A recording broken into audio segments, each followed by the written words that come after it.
Hey all, and welcome to my next video. I was meant to do this quite some time ago, but given the fact that quarantine is turning me grey, I figured do it now. It's not going to be a writer's tip video. This is more about just a bit of banter. You may know, you've probably seen if you're on my channel here now, that I have brought out Paramore Unbound after 2 years waiting. I do apologise for that. I really do apologise for that. There's no justification to why it took that damn long, but it's out now. To get past that, I should tell you, it's available at Amazon.com and Amazon.co.uk and all the Amazons. But I found myself writing short stories in my next book. I keep looking down there for the camera, I don't know why. And naming your characters or your creatures or your protagonist or your locations. Like, look, I have a few ideas here as to what they could be. How do you guys do it? Because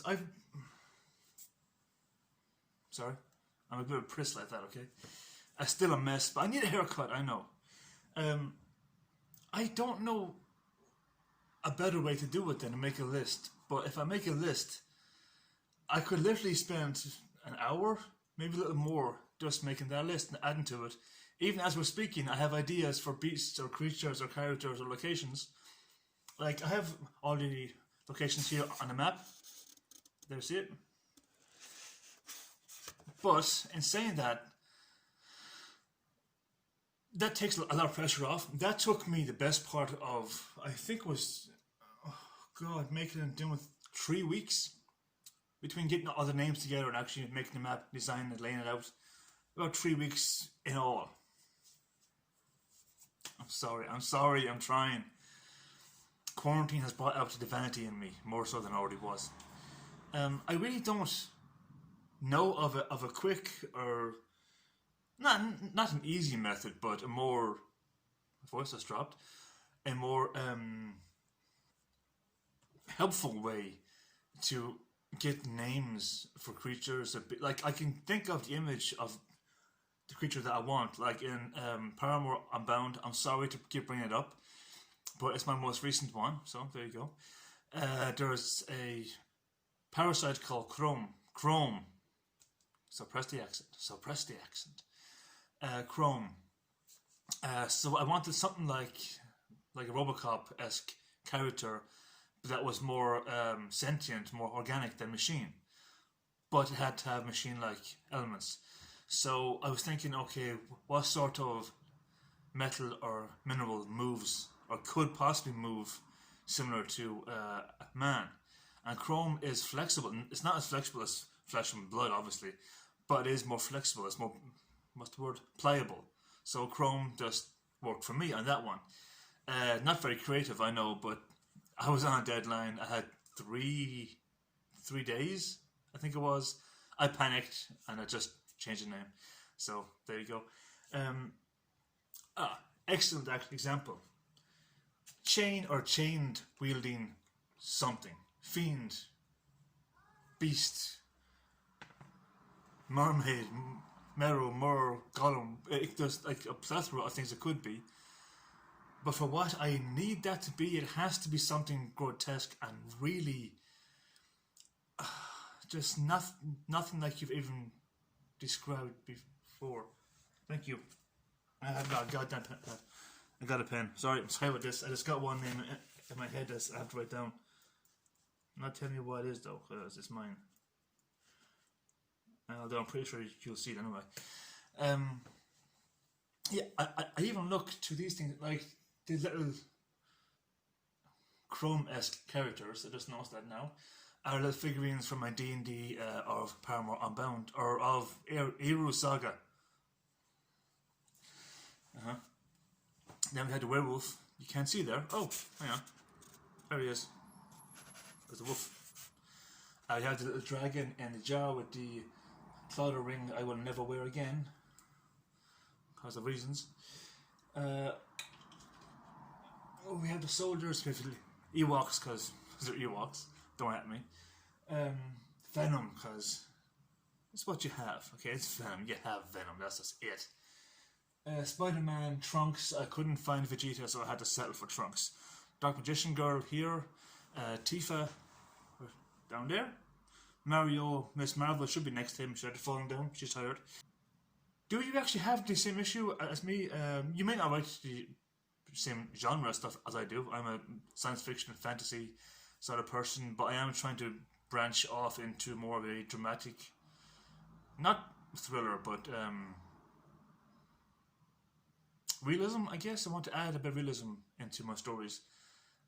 Don't know how it's going to work. I would like to actually write one horror novel. I just don't know how to go about it. I don't know.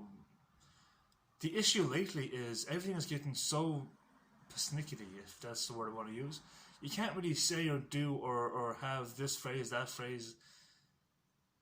You have freedom of speech, yet your speech is censored. So you don't have freedom of speech at all. You have freedom to write whatever you want, yet you can't write this or that. So you also don't have freedom of literacy either. So it's difficult. Like with fantasy, I don't see how like, of course you shouldn't be writing anything that's sexist or racist or bigoted or this or that, which I don't. Stay there. But in terms of a person's depiction or description, it should be okay to say the person is not black, Asian, white, it's not Irish, Spanish, Scottish. To say a person has Irish eyes, I don't find that offensive. I really don't. Irish features, Irish hair, whatever phrase you want to use, go ahead and use it. It's only the Irish who are too young to have actually lived a life and to actually drank a bottle of cop on. It's them who get offended because they don't know anything about life yet. Whereas I'm 35 now, I've lived enough of a life for two people, so I know exactly how the world works and how it's always going to work, in spite of the change we're trying to bring about. Problem is, the change will only ever happen long after any of us who are currently alive are actually dead. To say someone looks or has Asian features, is that really that bad? I mean, is that really, like, if a character in the book is Asian, and granted, yes, it is generalizing the character completely. It's kind of lazy to just say the person has Asian eyes, or Asian features. But on the other hand, if you were to go too much into detail, that too could also be seen as suspect or racist to a degree. Guys, why does it matter how a person describes your appearance?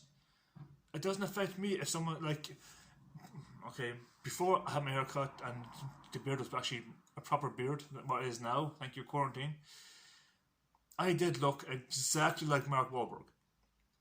I'm a bit taller than he is, but that's about it. So when someone says to me I look like Mark Wahlberg, I didn't put much past on it. I really didn't care. It's actually quite a nice compliment. Now, if I wasn't a fan of his, it didn't affect my day in the least if I looked like him. I'm got on with my day. So there's that. But in saying that, that's what's hindering a lot of writing, I think, nowadays. People don't want to offend anyone, which leaves writing stifled, where everyone is offended by the colour of the sky nowadays. But if I'm actually going, like, I'm saying all this because I'm going out on a limb now. I'm starting to get noticed now from my work. And I'm actually changing the character of Jade Ghost in the Slayer collection short story series. I want to change the personality slightly to kind of suit where the story is going to go. And I don't know if the fans are going to like it or not, or if the readers are going to actually take to it. Because her character is going to go from the apocalyptic survivor where she hunts werewolves to kind of pay rent, pay bills, like she's a bounty hunter now, to a femme fatale esque character. Same woman, same personality, same everything, but a femme fatale character, because where I'm going to go with the story is going to make more sense to me. Now, people are going to get offended, like, no, it'll be seen as anti-feminist or it'll be seen as sexist or that. It's not intended to be like that at all, in any way, shape or form. But in order to get where I want to go with the story, which is vital for where the story is going to end, I'm going to do. I think I chose a 10-issue series. By the end of the 10th short story, I wanted to have an ending that I chose in the beginning. In order to do that, I have to make certain sacrifices, I do certain choices, and I'm going to make her that character in order to not necessarily speed up the process, but help get there that little bit quicker. If I wanted to speed up the process, I could just do it like that and done dusted. But I want to kind of ease the reader into it. So with that in mind, I know I've actually sent off a few things to a few, 13 beta readers, 12, 13 beta readers. I know in my head I'm getting back a lot of sexist comments, a lot of misogynistic stuff. It's not intended that way, it never would be. But if it's gotten that bad where your censorship isn't even allowing you to depict or describe a character the way they are, I just don't see how writing can actually evolve. I really don't. But please, guys, tell me how. Actually, two things. How do you feel about this censorship or the growing attempt of censorship in writing? And would you agree with me that not everything that's written is meant to be or is intentionally hurtful or harmful or is not separating people out? There's no willing segregation in writing. It's just a character looks Irish, looks Asian, looks American, looks blah blah. So you write a character to look like that. Just it's that way. I'm very curious, guys, to hear what you think. Oh, it's almost 20 minutes. Okay, I'm ranting a lot. Right, guys, let me know what you think about this. If you watch this to the end, congratulations, you are bored. Fair play to you, and thank you for watching. I'll be back later, guys, tomorrow, actually, with another video involving, because I've got a few people asking me about the map. Is it blank? Shouldn't be. I'll be back tomorrow about where and how I actually made that and how I got it up there on the frame.